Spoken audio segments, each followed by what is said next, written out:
Welcome to Hood Champion Boxing and Sports. In boxing, you find a way to win or you find a way to lose. Please like and subscribe. Follow me on Twitter. Follow me on Instagram. You'll give me that donation for that fried rice and chicken wings. Anyway, let's jump into it. I got an hour. I'm going to try to go live for an hour a day. Probably between 9 and 10 or 12 to 1 because I like to run in the morning. You know what I'm saying? But every day I'm going to do something and I'll try to stay consistent. That being said, the Aussies will fight on.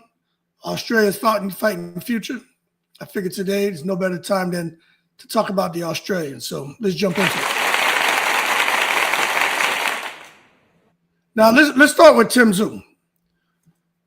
Now, in my opinion, Tim Tszyu is probably the most internationally recognized name when it comes to Australian fighters.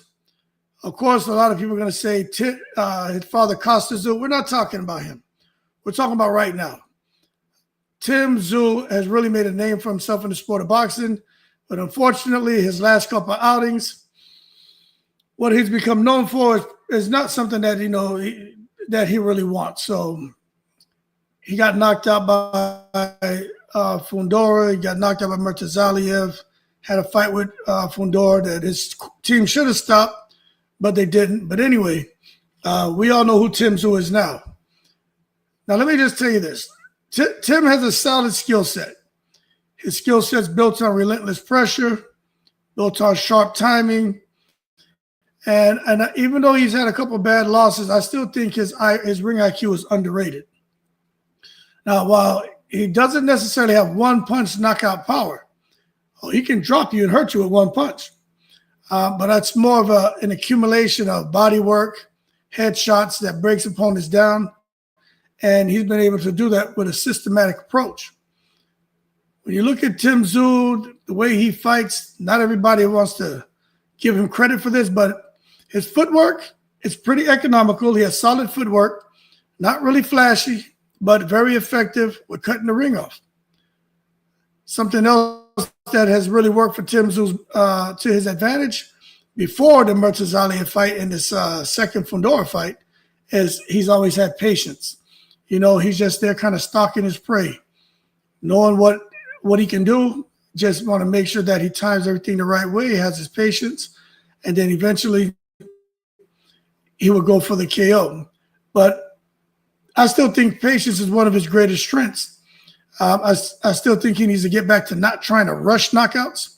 I like how he's been able to kind of engineer the knockouts. When you look at Tim Tszyu and his determination, it was on full display when he fought and beat Tony Harrison and Brian Mendoza. And I'm going to be honest with you, I did not think Tim Tszyu was going to beat Tony Harrison. And he didn't just beat Tony Harrison, he put the bings on him. And that was pretty bad seeing Tony Harrison go out the way he did. Then when he fought Brian Mendoza, that was another fight. I wasn't sure how it was going to go, and Tim Tszyu just blasted him out the ring. So Tim Tszyu has a couple good wins. And the thing is, those two wins that he had were pretty big. And he even did that after the Jamel Charlo fight fell through. So it just shows you that he's able to stay focused, keep his composure, and not necessarily, get frustrated with the politics of boxing. Now, one thing Tim Tszyu has done is he's got rid of his trainer, Igor Golubev, and he got rid of his promoter, No Limit Boxing. Now, I think they've done great things for Tim Tszyu, but, some people feel grass is greener on the other side. So now Tim Tszyu is here in the States. I'm not sure who he's working with now, who his manager is. I saw a couple people say, they threw some names at me, names that I was not familiar with. I was thinking he would go with like a Freddie Roach, maybe go to Boots Sinners, go to Derek James, go to the guy who trained Andy Ruiz, Manny Robles, go to somebody who can help cultivate that style that he has, which is almost like a Mexican style. But the bottom line is Tim Tszyu is looking to have an infrastructure around him that can help him stay in big fights. Because right now, you talk about Tim Tszyu. Who out here really sees Tim Tszyu going into a big fight in the next 3-4 months? I just don't see it. Now, I like Tim Tszyu. I really do, but I'm not sure if he's ready to get back into big fights right now. I think Tim Tszyu should approach fighting kind of like how, what's his name? Eddie Hearn did with Anthony Joshua. Anthony Joshua had a few setbacks, Andy Ruiz, Usyk, and look what they did. They put him on that circuit, you know what I mean, to kind of build back his confidence, help build his profile, and get him back into big fights. Anthony Joshua fought Jermaine Franklin, then he fought Hellenius, then he fought Otto Wallen, then he fought Ngannou. Those are four, to me, gimme fights. But that's what Anthony Joshua needed. And for Tim Tszyu, he may need 6, 7, or 8 gimme fights. But it just depends on the infrastructure he has around him to make sure he doesn't go in head first to anything big and just, gradually work his way back into the position that he was in. He was on Turki Alalshikh's radar. I think he's still on Turki Alalshikh's radar, but not for the right reasons. But right now, I think, with everybody, when Turkey's in the house every day is Thanksgiving. And I think he may be saying, you know what, if I can get back in a good position, maybe Turki Alalshikh may want to bring him along and put him in big fights with big money. I don't think he should even consider getting into a third fight with Fundora. Fundora is just bad medicine for Tim Tszyu. It just doesn't seem like Tim Tszyu will ever be able to catch up to Fundora. And even though I think he was real close to putting the Aussie, bing, bing, bings on Sebastian Fundora, he just wasn't able to get there. And then as far as the Brian Mendoza's, been there, done that. But this shit about fighting Keith Thurman, about fighting Jamel Charlo, about fighting Boots Ennis, about fighting the Virgil Ortiz's and those guys. Look, all that sounds good. All that sounds good for Tim Tszyu, but just not right now. That's what got him in trouble after he lost the first Fundora fight, which his team dropped the ball, in my opinion. Fundora should have never continued after he got that cut over his head where that blood was cascading into his face. But he fought with his heart, he fought with his balls, not with his brains, and he got a loss. But again, when you look at the team that he's putting around him now, I don't think they're going to throw him back into a fight like that so quick. But he was mentioning trying to be back in a title fight in the next 12 months. Let me tell you something. Tim Tszyu needs to forget about title fights. He sure as hell shouldn't be thinking about no damn Terrence Crawford fight. Because 1, he's not going to get it. 2, title fights are dangerous right now. Could you imagine Tim Tszyu trying to fight Madrimov? Could you imagine Tim Tszyu trying to fight even Bohachuk? Definitely don't want to mess with Murtazaliev again. Jerome Boots Ennis, even Lubin, Xander Zayas.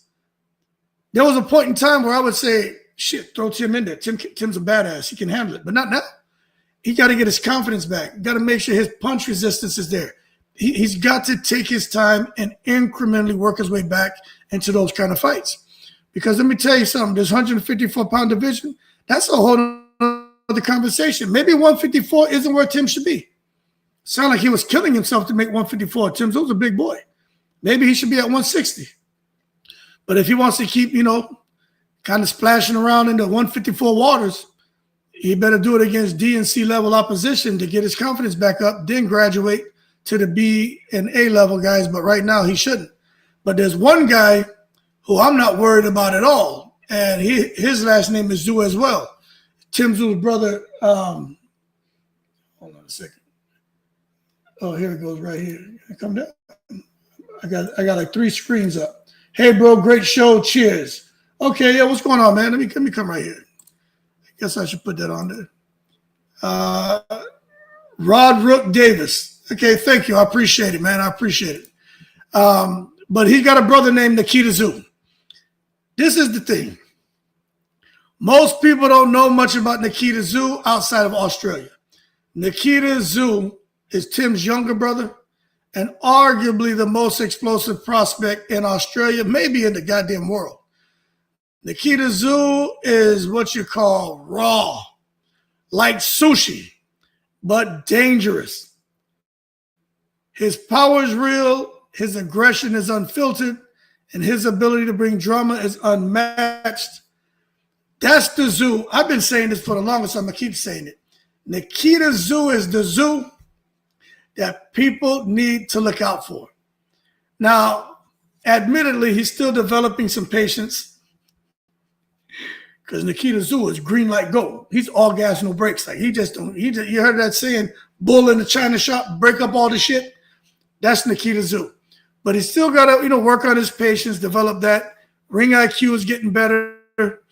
But I just think, when you have a guy like him who's delivering highlight reel knockouts, you're going to make him a fan favorite every time.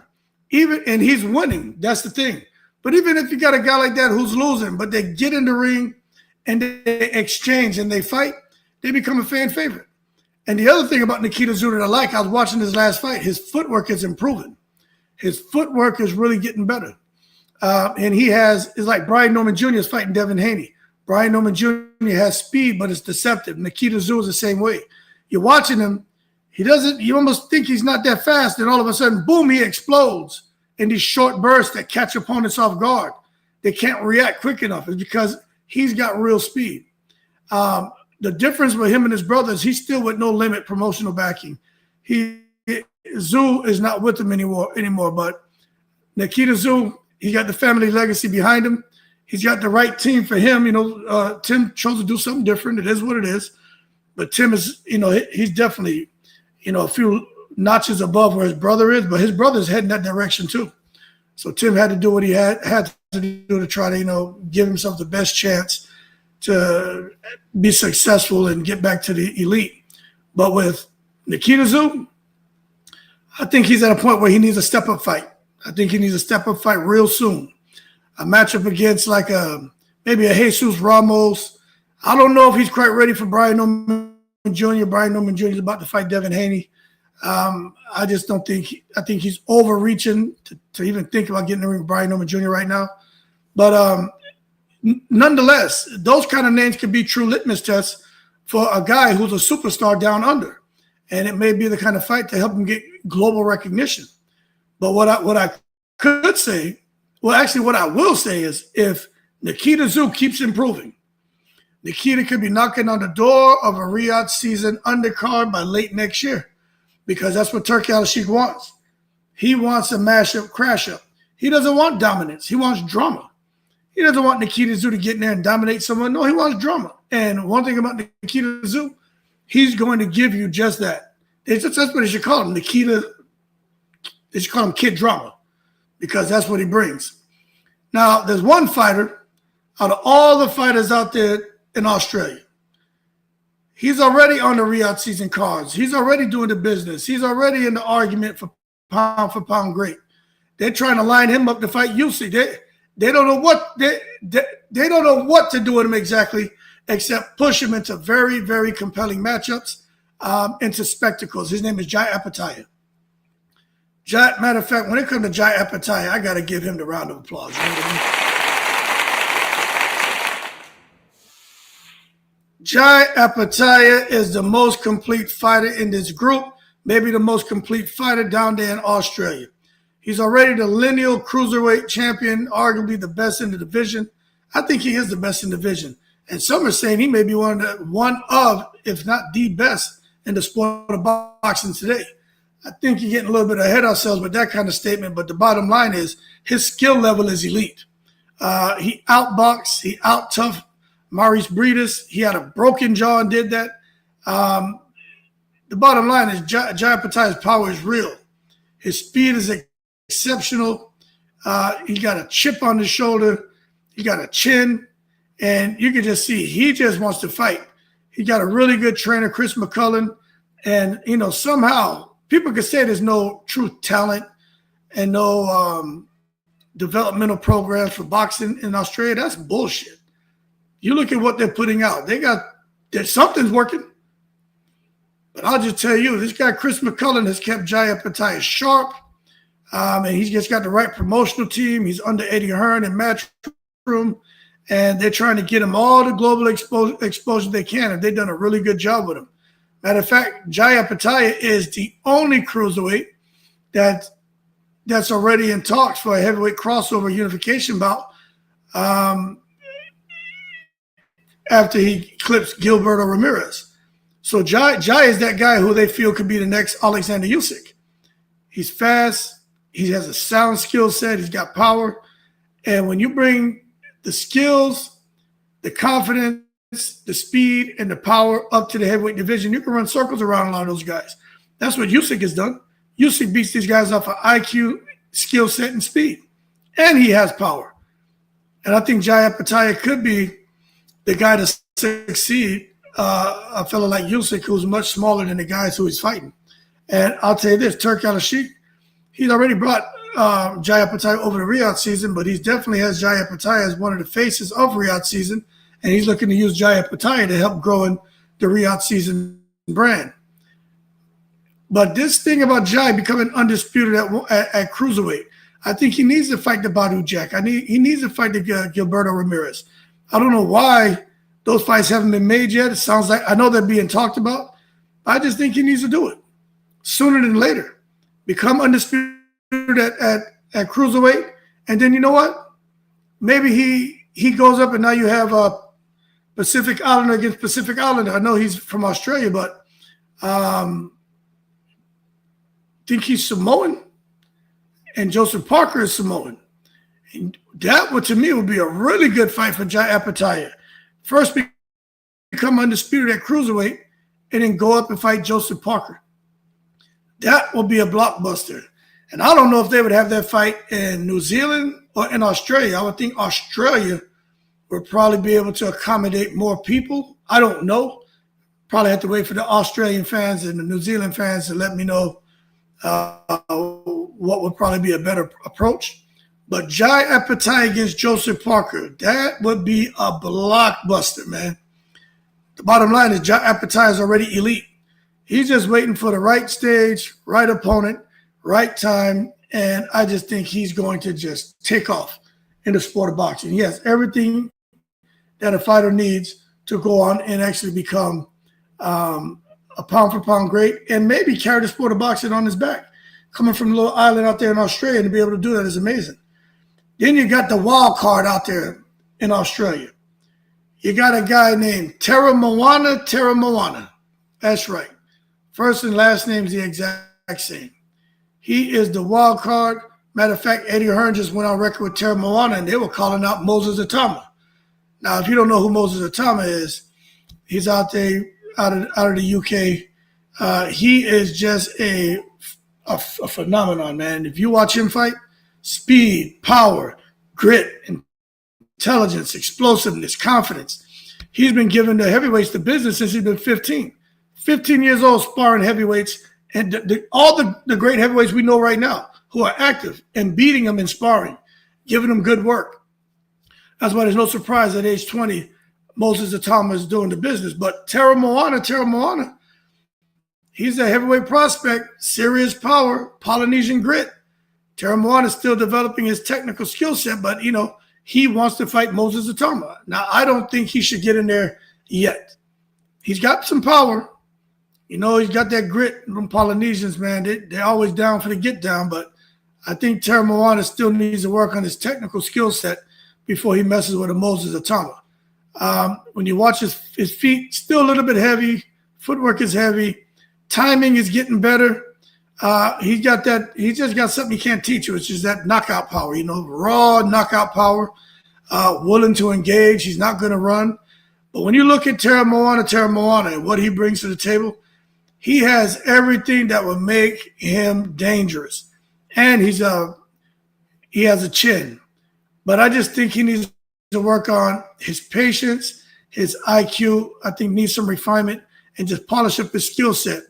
But when you look at him and the physicality that he has, Teremoana has the kind of physicality that you just can't teach that. You know what I'm saying? Teremoana is an absolute beast. Afro Jam says, Jai Opetaia, let me come over here. Jai Opetaia, where was I? Yeah, Opetaia should be the face of boxing, but it's like he's blacklisted. Who, Jai Opetaia? You think he's blacklisted? I don't know. I know he was very busy, very active, but he seems to be doing most of his fights outside of Australia. I know he just had one against another local. Forgot the guy's name, but he blasted him up out the ring. But I don't know, man. I know whenever I'm talking boxing, Australian boxing with Australian fans, if I don't bring up Jai Opetaia, they bring him up. You know, they bring up Jai Opetaia. You know what I'm saying?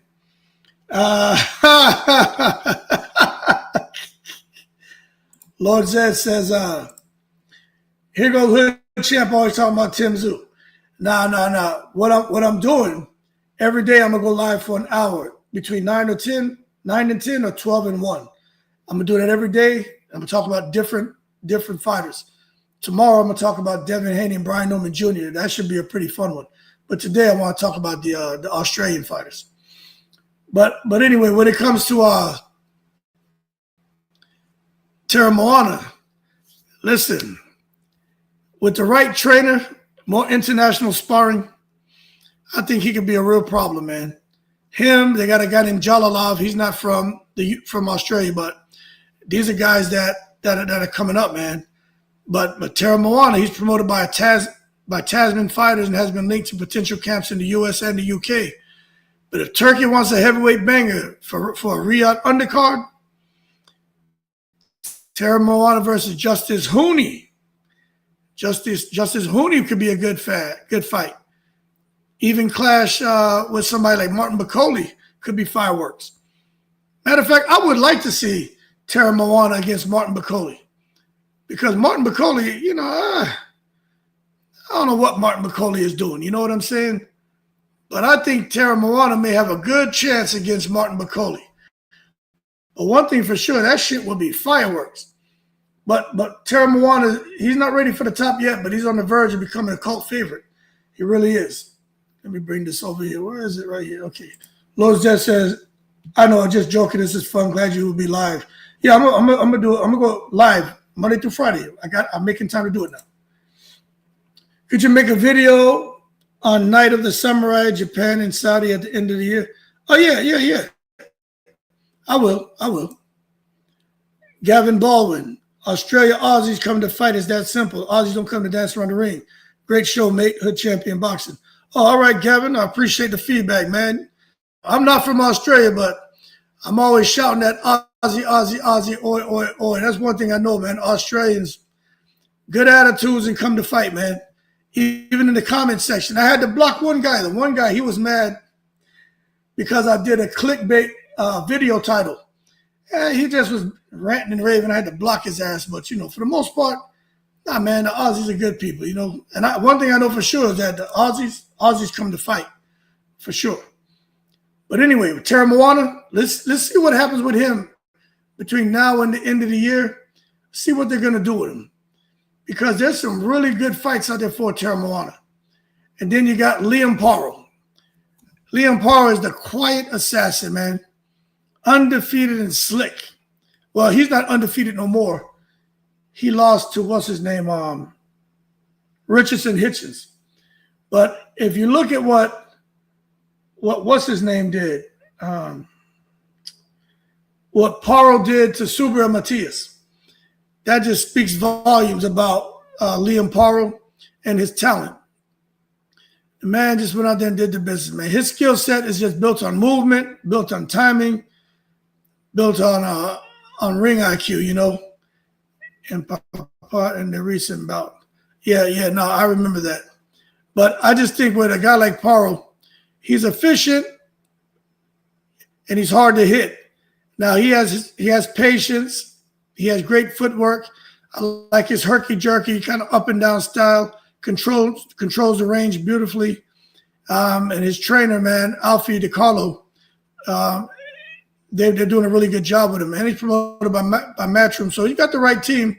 But I just think after the fight where he fought, I think his name is Papat, you saw that Paro got buzzed, man. I think it was like Afro Jam is saying here, the 4th and the 11th. But the bottom line, that just lets you know everything you need to know about a guy like Liam Paro.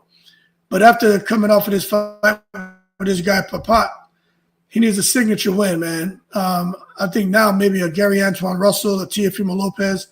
I think those fights will elevate him, you know. But we just got to wait and see what's going to happen if Turki Alalshikh going to want to bring him over on one of the Riyadh season cards. A slick technician.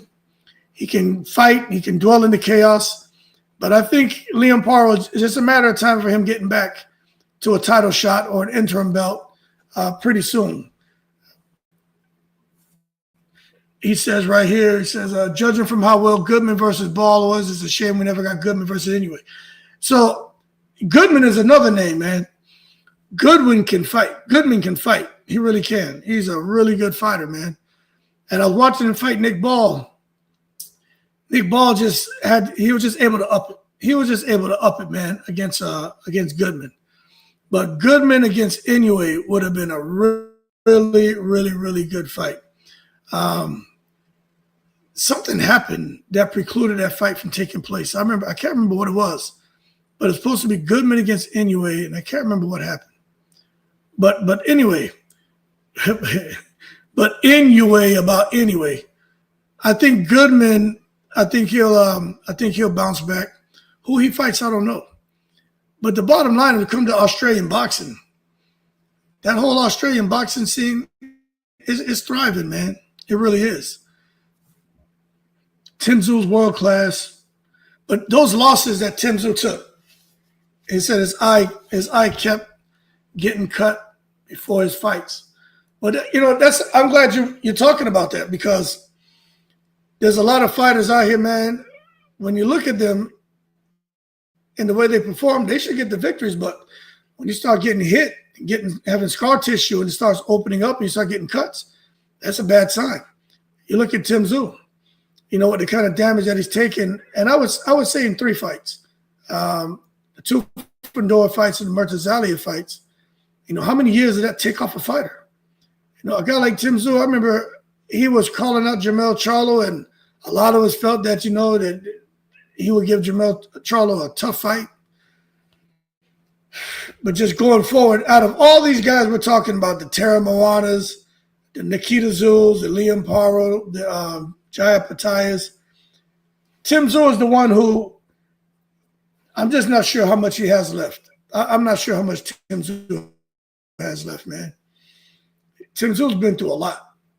And it's got to suck. Sometimes I feel like Tim Tszyu is kind of caught in between fighting in a style that he's comfortable with, but then at the same time, deep down, maybe he wants to entertain the fans, but he wants to self-preserve a bit. Then he's got his dad there, and when you're carrying a last name like Tszyu, you want to deliver the knockouts like your dad, and you want to be so much like your father. But you know what? Costa Tszyu is Costa Tszyu. Tim Tszyu is Tim Tszyu. Nikita Tszyu is Nikita Tszyu. All he has to do is be the best version of himself, and I think Tim Tszyu he'll be back. But if he's going to come out here and just take it to the stupid, and where's my goddamn sound effect right here? I got to drop this one on Tim Tszyu. If he's going to come out here and not hold his horses,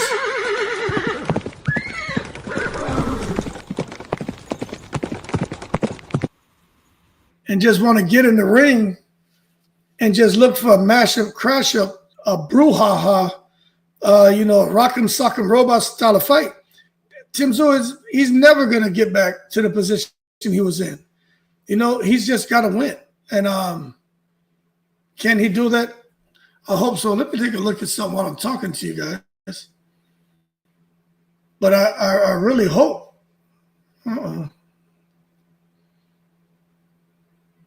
Okay. Yeah, I really hope he can do that. But when you look at 154, Tim Tszyu, his name, I'm going to tell you right now, Tim Tszyu is not even ranked in the 10 anymore. That's crazy. When it comes to, let me see if I can share this with you. I'm gonna share this with you. I'm talking about right here. Show up.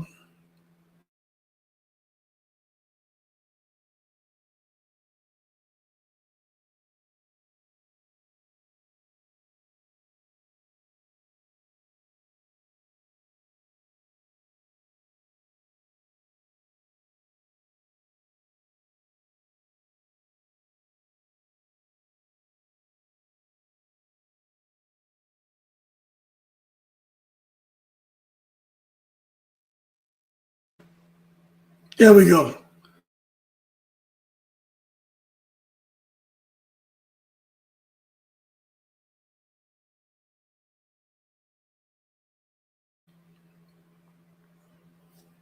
All right. So you can see right here, this is the top 10 at 154 pounds. Tim Tszyu's not there anymore. Look who's in the top 10. You got Virgil Ortiz, Fundora, Majmov, Murtazaliev. You got Lubin. You got Zayas, Adams, Ramos, Baru. You got Bohachuk. But Tim Tszyu dropped from the list. And after if we scroll down, you know, like, and I'm looking for Tim Tsz유's name. Let me get this out of here. I'm looking for his name. Take this off. Okay, they got, that's Nikita Tszyu.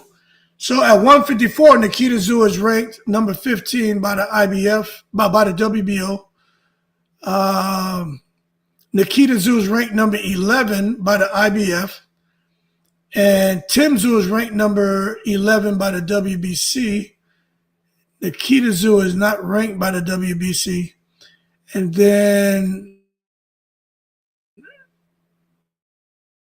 Tim nor his brother is ranked by the WBA. But the bottom line, that one loss, it shows you how one loss can really affect your career. And it's unfortunate for Tim Tszyu that he had to go through what he went through. But anyway, I think Tim Tszyu will be back, man. Okay, so let me see, is there anything else on here? Nah, let me come down here and see.